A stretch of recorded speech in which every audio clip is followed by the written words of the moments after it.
嗱，細龜，好似近排咧，你嗰個廣州嗰個答謝會嗰個去感激嗰個畫面咧，講真啦，好核突咧，真係好核突，講唔過去啊！即係你如果你話你同阿星爺冇咩過節，即係話星爺對你冇乜嘢，邊個信啊？係咪先？我即係話呢幾日咧，我就睇咗好多嗰啲視頻啦，即係話嗰啲八卦嗰啲人咧，即係話嗰啲狗仔隊咧，即係話即係香港啲狗仔隊啦，即係講翻你嗰啲歷史啦，講翻你嗰啲即係話對周星馳嗰啲評價，即係由一樣嘢就搞掂晒你啦，就 game over，就係你話周星馳 EQ 低。係嘛？呢個係你自己講嘅。我睇到嗰個咧冇咩剪輯嘅，即係話冇咩即係話即係話剪咗一部分，另外一部分咧冇講，咁樣去誣蔑你，冇嘅。呢個係你嘅原話，係就一個咁樣就夠啦。我先同你講咧，就係即係話你首先你都要承認啦，即係話周星馳咧係一個咩人咧？你可以話佢係一個暴君。你可以話佢係一個影視暴君，影視暴君嚟講咧就係伴君如伴虎，係嘛？你都要承認呢樣嘢嘅，即係話咁你要食佢嘅流量，梗係要好好做人啦，係咪先？咁梗係啦，呢即係話呢十幾廿年咧，唔少人講周星馳嗰啲衰嘢嘅，係嘛？包括大師兄啦，係嘛？黃一飛啦，係咪先？唔包括佢啊，真係，我就同你講佢，黃一飛同你咧係有區別嘅。黃一飛咧係就真係，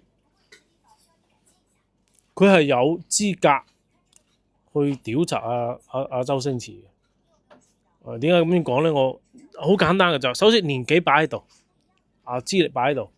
第二咧就係，我覺得才華嚟講咧，我覺得大師兄咧比你係有才華好多嘅。講到埋咧就係資歷比你高，包括嗰個死啦，我唔記得咗佢叫咩名啦，就係嗰個功夫入邊嗰個反派嗰個蛤蟆功嗰個，我唔記得咗啦，真係唔好意思。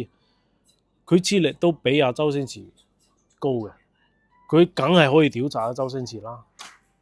你唔一樣嘅，你知唔知啊？唔一樣。咁喺即係話嗰個風頭火勢嗰個時候咧，你講嗰啲嘢咧，好明顯嘅。你唔好喺度即係話搞啲花 fit 嗰啲嘢啦，話嗰時候是但噏啫，冇咩嘢嘅，唔係嘅。你當周星馳傻咩？你當係嘛？周星馳呢啲咁嘅一啲算死草呢咁嘅人，你計唔埋，即係你計到即係佢樣樣嘢都計到盡嘅一個咁樣嘅人。咁你嗰個時候你講啲咁嘅嘢，你覺得周星馳會唔會記得咧？係嘛？所以話冇計㗎。你話佢 EQ 低，我依家同你講，佢唔係 EQ 低，佢係唔想用佢嘅 EQ。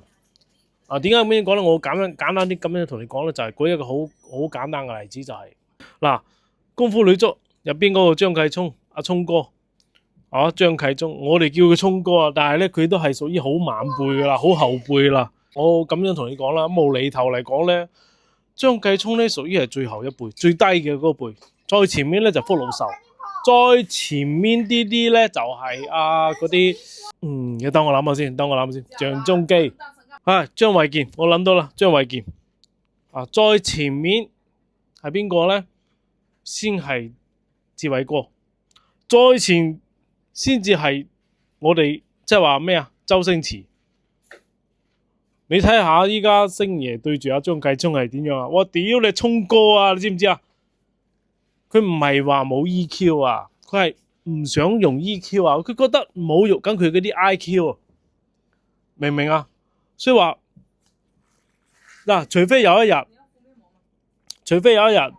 周星馳咧佢接受你個訪問，佢出嚟澄清嗰一日咧，點解會話你話多謝你啊？然之後咧，佢話多謝我乜嘢啊？除非佢澄清，如果唔係咧，就係話俾你知，阿細龜，你呢啲人咧真係，唉，你隔呢條尾，人哋知你做乜嘢啦，係咪先？所以話咧，原來唔好怪得人。你依家即係話啲口碑咧，真係話360度啊，可以話你知。包括咧，我話你知啦，就好似阿李修賢、阿修哥，修哥佢都有資格講阿周星馳啊。我真係雖然話佢講啲嘢好難聽，但係咧佢真係大氣阿周星馳啊嘛。而且佢年紀擺喺度。第二咧就係、佢都唔求周星馳乜嘢乜嘢，佢都唔需要啊周星馳啲咩流量嘅。咁你認唔認啊？佢唔需要啊，佢想點樣講阿周星馳都冇所謂嘅。咁係咪啊？所以話我覺得佢講其實都冇幾大問題。咁你依家即係擺兜口兜面，佢想話啲高夫女足依家流量咁大，我點都要去掠啲水啦，係咪先？咁你抵死啦，係咪先？抵死噶！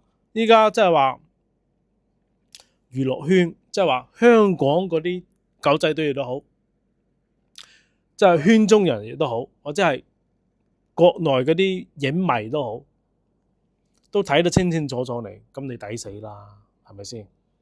唉，真係你收埋啲啦，你做翻你自己啲嘢啦，你唔好再講周星馳啦，盞搞自己咩周身蟻咋，真係阿細龜。